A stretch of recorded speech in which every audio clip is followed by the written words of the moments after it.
So we, the students of St. Mary's, are here in promoting this campaign that is protect our environment, especially the Hyderabad's Hussain Sagar, because nowadays, every Ganesh Chaturthi we are seeing L number of idols are immersing in this place, and what is happening is the problem is that the complete water bodies are getting polluted with number of and the people who are surrounding here are prone to different number of diseases. So to avoid this, we, the St. Mary's students, are here along with all my students, have started this campaign. Every year generally we do the same process, but today in this particular campaign what we want my children to do is they have to immerse the Ganesha, and what kind of Ganesha, that is only clay idols. We are using only clay idols, which is protecting environment, that is eco-friendly Ganesha we are using here.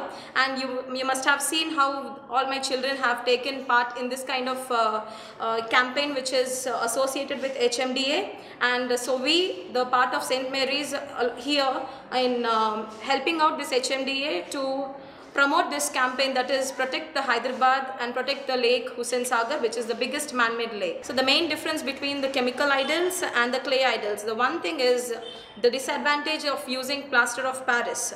The plaster of Paris, which is a chemical, once immersed in water, all the aquatic animals are getting destroyed. At the same time, the garbage or drainage, whatever which is present in Hussain Sagar, because of 1,000 number of idols which are going to be immersed every year, which is spoiling the habitat of the people. I have to use the word habitat because the people which are closely living close to the areas of Hussain Sagar are unable to live in that particular areas, and they are prone to diseases. So the clay idols which we are using are advantageous over plaster of Paris, because the clay idols, once immersed, the same water we can use for plantations.